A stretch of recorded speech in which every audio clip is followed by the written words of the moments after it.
نحمده ونصلي على رسوله الكريم أما بعد فأعوذ بالله من الشيطان الرجيم بسم الله الرحمن الرحيم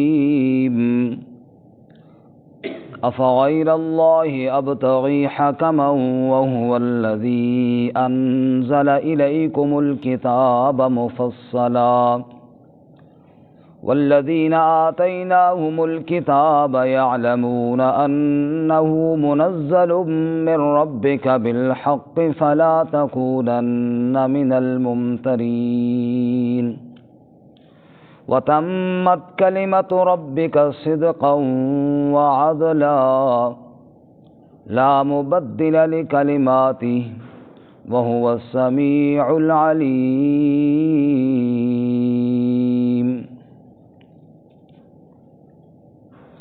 افغیر اللہ ابتغی حکما، کیا پس اللہ کے علاوہ میں کوئی اور تلاش کروں حاکم؟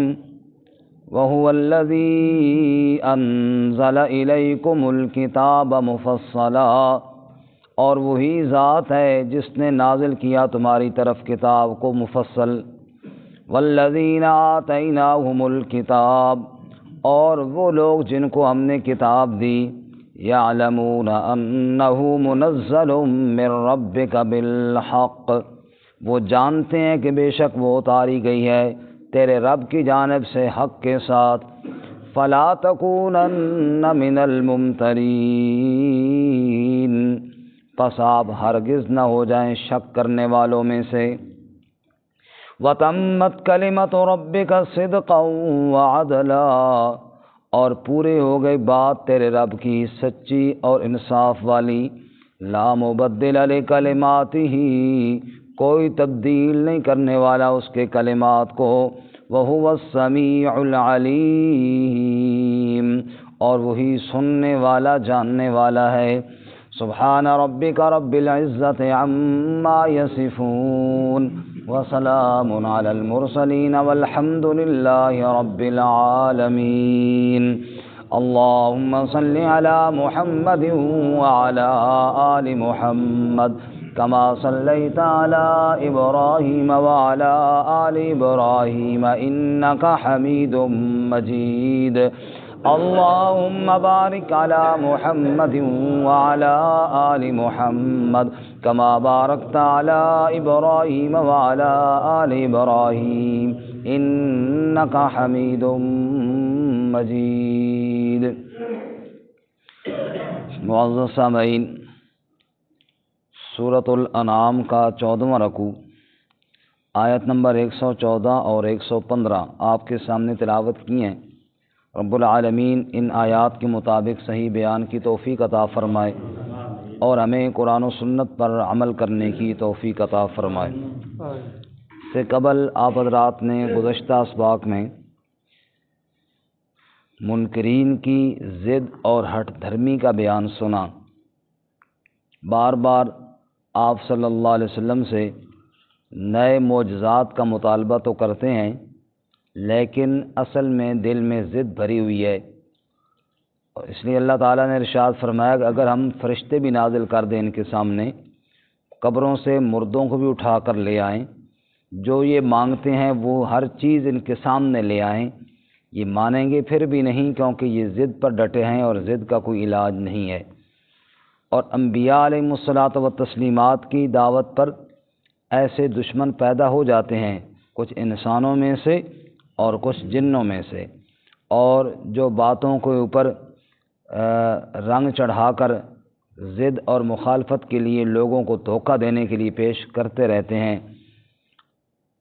آج کے سبق میں اللہ اپنے محبوب صلی اللہ علیہ وسلم سے فرماتے ہیں، ایک تبلیغ کا واعظ کا طریقہ، کہ دیکھو میرے نبی، آپ ان سے کہہ دیجئے کہ جس اللہ کی توحید کا میں مبلغ ہوں، جس کی طرف میں تمہیں دعوت دیتا ہوں، اس پر تو یہ سارے دلائل تم نے سنے، اور اس کے باوجود اگر تم ضد پر ڈٹے ہو تو تم ہی بتاؤ، کیا اس اللہ کو چھوڑ کر کوئی اور حاکم بنایا جا سکتا ہے؟ کوئی نہیں۔ دراصل یہ آیت اس وقت نازل ہوئی جب مشرکین کی طرف سے صلح کی بار بار پیشکش کی جانے لگی، رسول اللہ صلی اللہ علیہ وسلم کو چھوڑو جی بس جھگڑا ختم کرو، پہلے تو انہوں نے زور لگایا نا، مارنے پیٹنے کی کوشش کی، اللہ کے نبی صلی اللہ علیہ وسلم کو تنگ کیا، صحابہ کرام پہ ظلم و ستم کیے، لیکن جب دیکھا کہ یہ تو بالکل ڈٹے ہوئی ہیں، ایک انچ بھی پیچھے ہٹنے کے لیے تیار نہیں، تو اب دوسرا طریقہ اختیار کیا، جی صلح کرتے ہیں جی، چھوڑو جی بس آپ یہ کریں کہ ہمارے معبودوں کی نفی نہ کریں اور باقی کوئی نہیں، چلو صلح کرتے ہیں، اور صلح کے لیے بات چیت چلانا شروع کی، کبھی آپ کے چچا کے پاس آتے، کبھی آپ کی طرف پیغام بھیجتے کوئی اور، حتیٰ کہ آپ صلی اللہ علیہ وسلم کو ہر آفر کی کہ آپ مال چاہتے ہیں، بڑی مشہور بات ہے آپ نے بارہ سنی ہوئی ہے، مال چاہتے ہیں، شادی چاہتے ہیں، سرداری چاہتے ہیں، جو چاہتے ہیں ہم آپ کو دینے کے لیے تیار ہیں، چلو ایسے کرتے ہیں ہم چلے جاتے ہیں یہودیوں کے پاس، بڑے جو عالم ہیں ان سے پوچھ لیتے ہیں، وہ فیصلہ کر دیں، کوئی بندہ جناب بتاؤ جی جس پہ آپ کا اتفاق ہو، کوئی بڑا عالم بتاؤ، اس کے پاس چلے جاتے ہیں۔ رسول اللہ صلی اللہ علیہ وسلم کو اللہ نے فرمایا آپ ان سے یہ کہیں کہ میری طرف اللہ کی طرف سے وہی آتی ہے، اب میں اور بندہ ڈھونڈوں اس کے پاس جا کے فیصلہ کرواؤں کہ میں نبی ہوں یا نہیں ہوں؟ تمہارا کوئی دماغ ٹھیک ہے؟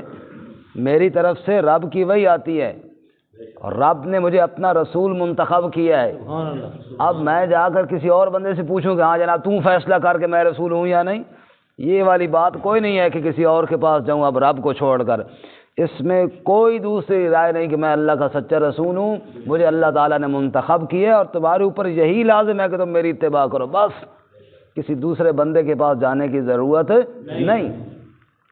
جس طرح دن چڑھا ہوا، دوپہر کا سورج روشن دلیل ہے، اس پر مزید آگے بحث کی ضرورت نہیں ہوتی، اس سے زیادہ حضرت محمد صلی اللہ علیہ وسلم کی نبوت اور رسالت بھی سچی ہے، اس پر بھی مزید آگے اور بات کرنے کی ضرورت ہی نہیں ہے۔ یاسین والقرآن الحکیم انک لمن المرسلین، رب قسمیں کھا کے بتاتا ہے تو میرا رسول ہے، اور میں جاؤں کسی اور کے پاس پوچھنے کے لیے بھی میں رسول ہوں یا نہیں ہوں، یہ تو وہ جائے نا جس کو شک ہو، تو مجھے اللہ کی طرف سے رسول ہونے میں کوئی شک نہیں ہے، نہ یہ عقل کا تقاضا ہے کہ رب کو چھوڑ کر اب میں کسی اور کے پاس جاؤں اور یہ بات پوچھنے کے لیے کہ نعوذ باللہ تم بتاؤ اور تم فیصلہ کرو، جی ایسی بات ہرگز نہیں۔ دیکھو بعض وہ باتیں ہیں جو عقائد و نظریات، مثال کے طور پہ اب ہمارا عقیدہ اللہ وحدہ لا شریک ہے، ہمارا عقیدہ حضرت محمد صلی اللہ علیہ وسلم اللہ کے آخری رسول ہے، اب ہم ان عقائد کے مخالف کسی بندے کے ساتھ بات چیت ہماری ہو جائے، وہ کہے چلو جی اور فلانے بندے کے پاس جاتے ہیں جو وہ فیصلہ کرے، ہم ہرگز نہیں مانیں گے بھائی، ہم فیصلہ وہ مانیں گے جو اللہ کے رسول نے بتایا کہ میں اللہ کا رسول ہوں، میں آخری نبی ہوں، بس اب اس بات پر کسی اور کے پاس فیصلہ کروانے کی ہمیں کوئی ضرورت ہی نہیں ہے، بھائی رب کا جو فیصلہ آ گیا، اللہ تعالیٰ نے جو بتا دیا میں وحدہ لا شریک ہوں، اب قرآن کا فیصلہ آیا، اب ہم کسی اور کے پاس یہ فیصلہ کروانے کیوں جائیں؟ اس لیے اللہ تعالیٰ فرماتے میرے پاک پیغمبر صلی اللہ علیہ وسلم ان سے آپ یہ کہیں افغیر اللہ ابتغی حکما، کیا پس اللہ کے غیر کو، اللہ کے علاوہ میں کوئی اور تلاش کروں حاکم، کوئی فیصلہ کرنے والا، اللہ کے علاوہ میں کوئی اور ڈھونڈوں جو یہ بتائے کہ جناب میں اس کا رسول ہوں یا نہیں ہوں، جو یہ بتائے کہ میں اللہ تعالیٰ کی طرف سے بھیجا ہوا ہوں یا نہیں ہوں؟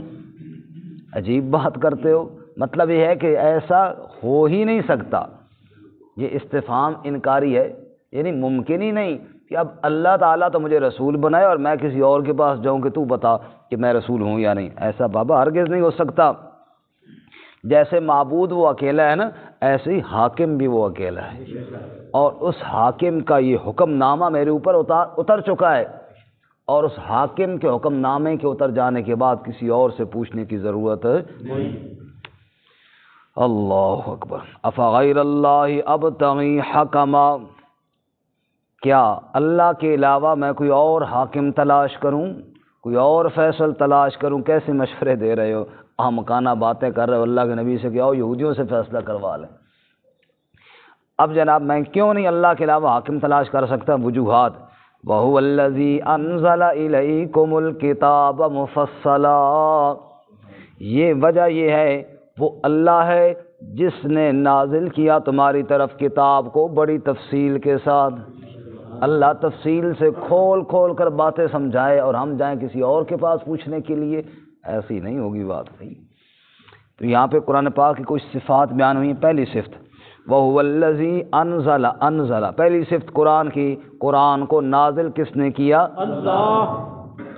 دوسری جگہ اللہ تعالیٰ فرماتے ہیں نا سورۃ الشعراء میں وَإِنَّهُ لَتَنزِيلُ رَبِّ الْعَالَمِينَ نَزَلَ بِهِ الرُّوحُ الْأَمِينُ عَلَىٰ قَلْبِكَ لِتَكُونَ مِنَ الْمُنذِرِينَ۔ فرمایا یہ قرآن کلام تو رب العالمین کا ہے، لے کر جبرائیل امین آئے، اور جس قلب اطہر پر نازل کیا وہ رسول امین کا قلب اطہر ہے۔ بھیجنے والا بھی رب العالمین، لے کے آنے والا جبرائیل امین، جس کے دل پہ اترا وہ رسول امین۔ اب اور کسی کے پاس جانے کی کیا ضرورت ہے؟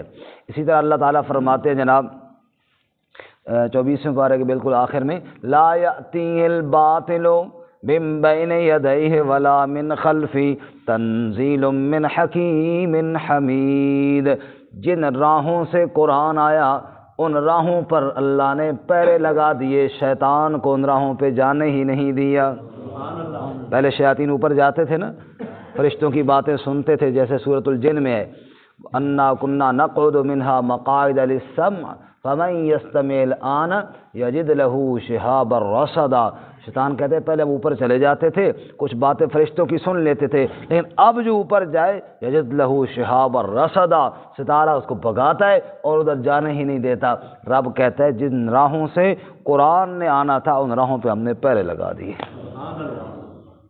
یہ اتنی شان والی کتاب اللہ کی طرف اتری اور پھر میں فیصلہ کسی اور سے کروانے جاؤں نہ۔ تو پہلی صفت قرآن کی وَهُوَ الَّذِي أَنزَلَ إِلَيْكُمْ، قرآن کو اللہ نے نازل کیا۔ اور دوسری صفت الیکم میں مفسرین بعض فرماتے ہیں یہاں پہ الیکا نہیں فرمایا، الیکا واحد، الیکم جمع، الیکا آپ کی طرف نازل کیا۔ اب قرآن تو آپ صلی اللہ علیہ وسلم پر ہی نازل ہوا، لیکن اللہ کیا فرماتے ہیں الیکم، تمہاری طرف قرآن کو میں نے نازل کیا۔ اس کے دو مطلب ہیں، ایک مطلب تو یہ ہے کہ قرآن تمہارے لیے ہدایت بن کے آیا اور تم اسے چھوڑ کر جا رہے ہو یہودیوں کے پاس فیصلہ کروانے کے لیے۔ رب تو تمہاری ہدایت کے لیے قرآن بھیج رہا ہے اور تم اللہ کی کتاب کو نعوذ باللہ چھوڑ کر ان لوگوں کے پاس جا رہے ہو جنہوں نے اپنی کتاب تورات کو بھی بدل ڈالا ہے، ان کے پاس فیصلہ کرنے جا رہے ہو۔ دوسرا الیکم میں ادب ہے، جیسے نا بندہ کہے جی تو ادھر آ جا اور کہ آپ ادھر آج تشریف لے آئے، اس میں فرق ہے نا بڑا انداز میں۔ اللہ تعالیٰ نے آپ صلی اللہ علیہ وسلم کے لیے جمع کا لفظ بول کر آپ کی عظمت کو بیان کیا۔ وَهُوَ الَّذِي أَنزَلَ إِلَيْكُمْ، اے میرے پاک پیغمبر آپ کی جانب ہم نے کتاب کو نازل کیا۔ یعنی ان کو ایک تو قرآن میں غور کرنا چاہیے، دوسرا آپ کی سیرت میں غور کرنا چاہیے۔ آپ نے کبھی جھوٹ نہیں بولا، آپ نے کبھی جناب دھوکہ کسی کو نہیں دیا، دیانت واضح ہے، امانت واضح ہے، صداقت واضح ہے، شرافت واضح ہے۔ اتنی مقدس ہستی پر قرآن نازل ہوا تو قرآن کو بھی دیکھیں اور صاحب قرآن کو بھی دیکھیں، قرآن کو بھی دیکھیں اور صاحب قرآن کو بھی دیکھیں۔ پھر فرمایا جو کتاب نازل ہوئی ہے ذرا اس میں غور کریں، مفصلہ، اللہ نے کھول کھول کر تفصیل سے باتیں بیان کی ہیں، ان پہ غور تو کریں۔ قرآن پاک کی زبان جو ہے نا جی، یہ سادہ دعوت کا انداز ہے، یعنی جو ہر بندہ سمجھ لیتا ہے۔ مثلا اللہ تعالیٰ قرآن میں آسمانوں کا ذکر کرتے ہیں، پہاڑوں کا ذکر کرتے ہیں، زمین کا ذکر کرتے ہیں، درختوں کا ذکر کرتے ہیں، یہ وہ دلائل ہیں جو ہر بندہ سمجھ لیتا ہے۔ اللہ تعالیٰ نے کوئی ایسی دلیلیں نہیں دی ہیں جو جناب کسی کی سمجھ سے بالا تر ہوں، جیسا کہ پہلے سپارے میں ہے نا منکرین نے اعتراض کیا یہ اللہ تعالیٰ کا کلام ہے تو اس میں مکھی اور مچھروں کی مثالیں کیوں ہیں؟ اللہ نے جواب میں فرمایا ان اللہ لا یستحی ان یضرب مثلا ما بعوضۃ فما فوقها، اللہ مچھر کی مثال کرے یا اس سے بڑھ کر کسی چیز کی کرے، اللہ کو اس سے عار نہیں ہے، اللہ تمہیں سمجھانے کے لیے کر رہا ہے۔ اب تمہیں تو یہی چیزیں سمجھ آئیں گی نا جو تمہارے سامنے ہیں، تو اللہ تعالیٰ تمہارے ذہن کے حساب سے تمہیں سمجھانے کی بات کر رہا ہے، اور یہ گفتگو کا انداز بھی یہی ہوتا ہے۔ یکلم الناس بقدر عقولہم، لوگوں سے ان کے حساب سے بات کی جائے۔ ایک آدمی اگر وہ مثال کے طور پہ یہ ہمارے جو قوانین ہوتے ہیں صرف نحو کے وہ نہیں جانتا، اس کے سامنے بندہ وہ لمبی کہانی چھیڑ دے، اس کو سمجھ ہی نہ آئے کہ یہ کیا کہہ رہا ہے۔ تو جہاں بات کی جائے وہ لوگوں کی یعنی حساب سے کی جائیں۔ تو قرآن کریم پہ غور کرو، یہ تو تمہارے حساب سے بات کرنے والی کتاب ہے، تم کیوں اس میں غور نہیں کرتے ہو؟ غور تو کرو مفصلا۔ اور تیسری بات، والذین آتیناہم الکتاب، جن کو ہم نے کتاب دی ہے، یعلمون، وہ جانتے ہیں، انہ منزل من ربک بالحق، یہ قرآن بے شک اتارا گیا ہے تیرے رب کی جانب سے حق کے ساتھ۔ اب نہ مانے تو ضد اپنی جگہ پہ، جانتے ہیں، تنہائی میں بٹھا کے ان سے پوچھو یہ نبی سچا نبی ہے یا نہیں ہے، تو وہ مانیں گے کہ یہ سچا نبی ہے۔ اب ضد کی وجہ سے وہ انکار کرے وہ الگ بات ہے۔ وہ جانتے ہیں انہ منزل من ربک بالحق، بے شک یہ قرآن پاک رب کی جانب سے حق کے ساتھ اتارا گیا۔ تو قرآن کی صفت یہ بھی ہو گئی کہ یہ حق کے ساتھ ہے۔ یہ کیا ہے جی؟ حق کے ساتھ، نہ حق کوئی بات قرآن میں نہیں۔ جب قرآن پاک اتارنے والا اللہ اتارا رسول اللہ صلی اللہ علیہ وسلم پر گیا، اور ہے بھی بڑا مفصل، اور اہل کتاب بھی جانتے ہیں یہ حق بھی ہے، فلا تکونن من الممترین، پس ہرگز آپ شک کرنے والوں میں سے نہ ہو جائیں۔ رسول اللہ صلی اللہ علیہ وسلم کو تو کوئی شک نہیں تھا، یہ آپ صلی اللہ علیہ وسلم کو اللہ تعالیٰ ان کے سامنے کھڑا کرنے کے لیے کہہ رہے ہیں کہ بالکل میرے پیغمبر آپ ڈٹ جائیں، اور ان کو کہیں کہ بس میں اللہ کا رسول ہوں، کسی اور کے پاس جانے کی کوئی ضرورت نہیں ہے، میری طرف رب کی طرف سے کلام اتر چکا ہے۔ فلا تکونن من الممترین، یا یہ امت کو کہا گیا ہے نبی کے واسطے سے کہ تم بھی ہرگز شک کرنے والوں میں سے نہ ہو جاؤ، اے امت محمد صلی اللہ علیہ وسلم، کہ قرآن پاک یقینی اور قطعی بات ہے کہ کس کا کلام ہے؟ اللہ کا۔ وَتَمَّتْ كَلِمَةُ رَبِّكَ صِدْقًا وَعَدْلًا، اور پورا ہو گیا کلمہ تیرے رب کا۔ کیا مطلب؟ اللہ نے پہلے کتابیں بھیجیں، پہلے صحیفے بھیجے، اور جب قرآن بھیجا تو اللہ کا فیصلہ پورا ہو گیا۔ جیسے سورۃ المائدہ میں آیت گزر گئی، الیوم اکملت لکم دینکم واتممت الیکم نعمتی ورضیت لکم الاسلام دینا، ہم نے آج دین تمہارے اوپر کامل کر دیا ہے۔ دین کیا ہو گیا جی؟ کامل ہو گیا، مکمل ہو گیا، اب کسی اور نبی کے آنے کی ضرورت نہیں، دین مکمل ہو گیا جی۔ اس لیے فرمایا وَتَمَّتْ كَلِمَةُ رَبِّكَ، پوری ہو گئی بات تیرے رب کی، صدقا وعدلا۔ اب ذرا ان دو لفظوں پہ غور کرنا جی، ایک لفظ ہے صدق، دوسرا لفظ ہے عدل۔ قرآن پاک میں دو چیزیں ہیں، ایک تو واقعات ہیں، خبریں ہیں، پہلی قوموں کے واقعات، ان کے حالات کی خبریں، بعد میں آنے والے قیامت کے حالات، قیامت کی خبریں۔ تو یہ جو خبریں ہیں نا قرآن پاک میں، یہ صدق ہے۔ یہ کیا ہیں؟ صدق، سچی خبریں ہیں جی۔ کوئی ایک خبر بھی خلاف واقعہ قرآن کی کوئی ثابت نہیں کر سکتا۔ جو قرآن نے پہلے بتایا وہ بھی صدق، جو بعد میں بتایا وہ بھی کیا ہے؟ صدق۔ تمت کلمت ربک صدقا، تیرے رب کی بات سچی بالکل ثابت ہو گئی، جو رب نے کہا سچ کہا اور حق کہا۔ سورۃ الروم میں ہے نا، الف لام میم غلبت الروم فی ادنی الارض وہم من بعد غلبہم سیغلبون، رومی شکست کھا گئے اور ان قریب پھر وہ غالب آ جائیں گے۔ حالات یہ تھے کہ اس وقت ان کے غلبے کی کوئی صورت نظر نہیں آ رہی تھی۔ حضرت ابوبکر صدیق رضی اللہ تعالیٰ عنہ سے ایک کافر نے شرط لگائی کہ نہیں ایسے نہیں ہو سکتا، انہوں نے فرمایا ہو سکتا ہے، 50 اونٹوں کی شرط لگائی، نبی پاک کو بتایا، آپ نے فرمایا قرآن نے کہا فی بضع سنین، 10 سال کی، بضع کا لفظ 9 تک بولا جاتا ہے، جمع قلت ہے، 3 سے لے کر 9 تک، تو تم کم از کم 10 سال کا وعدہ کرو اس سے، اور 10 سال کے اندر اندر انشاءاللہ اللہ کا وعدہ پورا ہو جائے گا۔ اونٹ بے شک 50 کی بجائے 100 کر لو، سمجھ آئی؟ ابوبکر صدیق رضی اللہ تعالیٰ عنہ نے کہا ایسے کہتے مدت 10 سال کر لیتے ہیں اور اونٹ 100 کر لیتے ہیں، اس نے کہا یہ بھی ٹھیک ہے۔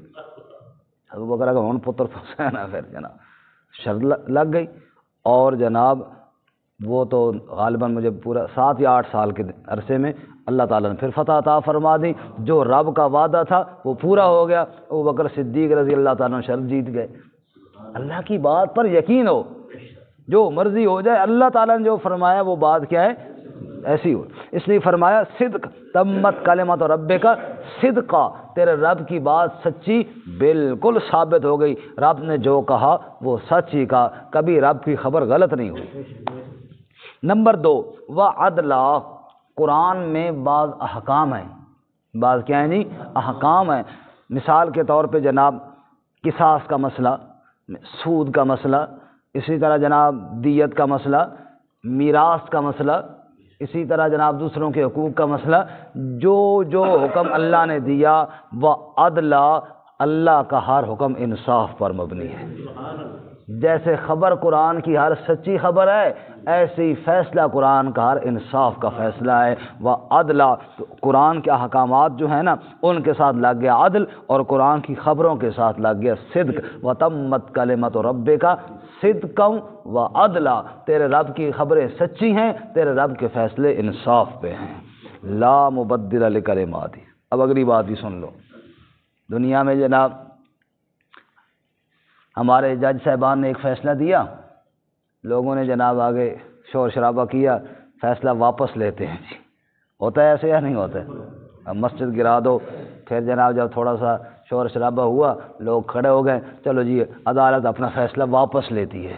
اللہ فرماتے سنو پھر، لا مبدل لکلماتی، جو فیصلے رب نے کر دیے ہیں نا ان کو دنیا میں اب کوئی تبدیل بھی نہیں کر سکتا، کسی کی جرت نہیں کہ اللہ کے فیصلے کو تبدیل کرے۔ یہ احکم الحاکمین کا کلام ہے، کوئی ایک لفظ تو تبدیل کر کے دکھائے نا، اللہ کے فیصلے کو کوئی چیلنج تو کر کے دے گا۔ لا مبدل لکلمات، کوئی تبدیل کرنے والا پنجابی کہہ رہے جمع ہی کوئی نہیں۔ لا مبدل لکلمات، اللہ کے کلمات کو کون تبدیل کر سکتا ہے؟ سبحان اللہ۔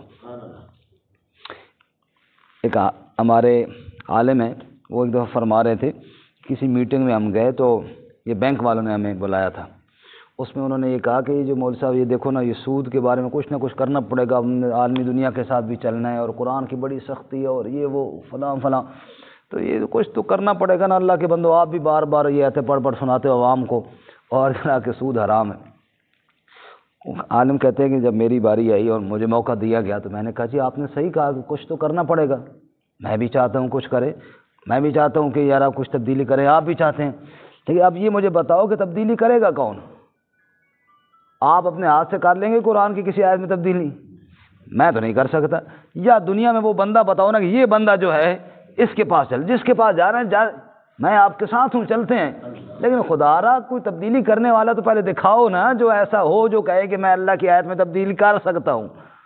اگر کوئی ایسا بندہ ہے کہنے لگا نہیں اس طرح تو مولانا پھر کوئی نہیں ہے، میں نے کہا اس طرح کوئی نہیں ہے تو پھر اس کو ماننا پڑے گا، پھر اس کو کیا کرنا پڑے گا؟ لا مبدل لکلماتہ، یا تو کوئی بندہ دکھاؤ نا جس کے اندر اتنی پاور ہو نعوذ باللہ کہ وہ کہے کہ واقعی میں تبدیلی کر سکتا ہوں۔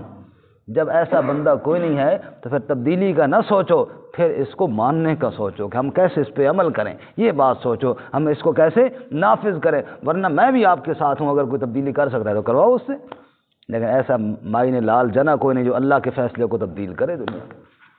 اس نے فرمایا لا مبدل لکلماتی، کوئی تبدیل کرنے والا نہیں اس کے فیصلوں کو، اس کے کلمات کو، وہو السمیع العلیم، اور وہ سننے والا ہے، وہ جاننے والا ہے۔ سننے والا سب کی پکاروں کو بھی اللہ، سب کے حالات کو جاننے والا بھی اللہ۔ تم اللہ سے دعا کرو اللہ ہمیں اس پہ عمل کی توفیق عطا فرمائے۔